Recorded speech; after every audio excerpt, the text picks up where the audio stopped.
After one of the toughest qualification routes to get to the World Cup, DR Congo are finally here for the first time ever as DR Congo, because the last time they were called Zaire in 1974. So after all of those games, 13 games they had to play. 10 games at the CAF qualification, then 2 games at the CAF playoffs, which was the toughest. They had to play Cameroon and then Nigeria. And after beating Jamaica, now they're here. And I believe they can cause some upsets with all the quality they have.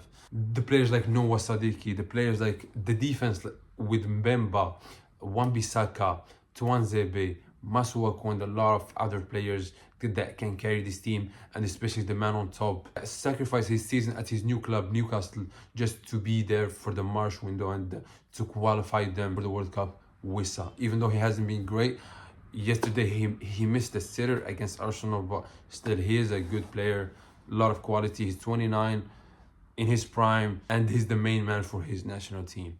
I believe DR Congo can beat any team at the World Cup with a good coach like Sebastian de Sabre, who has been with them for years now and made them way better.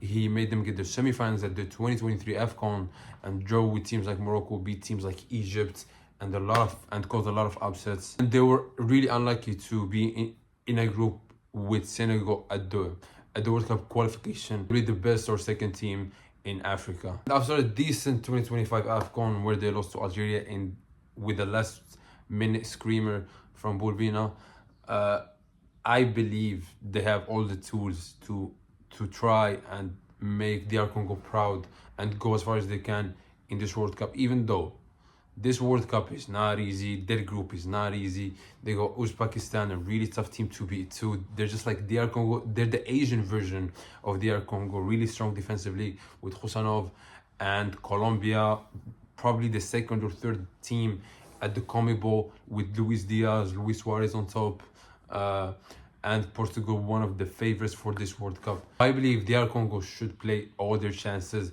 should try to win against Uzbekistan because they're the closest team to them, should try to get a draw against Portugal. It's doable. I believe that. I believe it's doable with a defense like Mbemba, and they're really tough to beat. DR Congo, they don't concede a lot.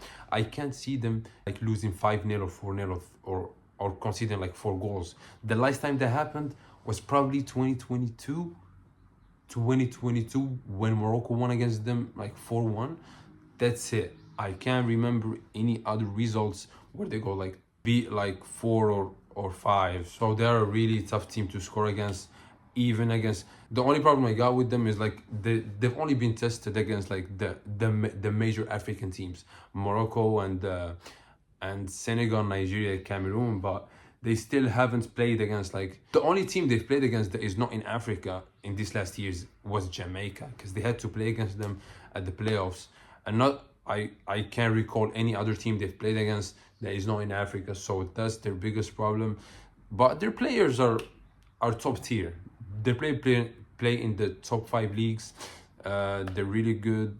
A lot of young players. They're trying to get Mayulu now, who, if they can get him, he will be a great addition for them. They have Mukau at the midfield. He plays with Lille, even though I'm not sure if he has been playing lately. But Noah Sadiki is good. Wissa, Bakambu, they do have a lot of quality, even better than Uzbekistan in my opinion, and close to Colombia. So if they can make it second out of their group, they would face the second, which is Croatia, and Ghana and Panama, which will probably be Croatia. But there is a chance it will be Ghana, but that probably won't happen, and it will probably be Croatia. And honestly, Croatia are not great, like especially offensively. They don't have a lot of talents offensively. Their defense is solid. Their midfield is still good with a really good 40 years old Luka Modric, who is still playing at the highest level and probably one of the best players at AC Milan. So yeah, the draw was not great for DR Congo, and if they had an easier draw and like were in a group with Canada or with the United States or with Mexico, I'd probably say they might even like get quarterfinals or round of 16 based on their draw and their opponents.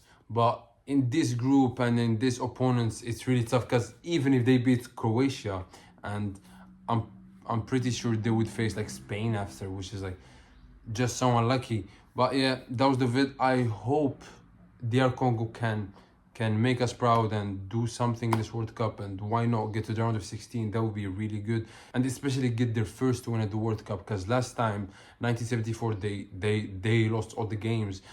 Now with this team, with this good group, with a lot of quality, they can win their first game, and why not advance to the round of 32 and then the round of 16?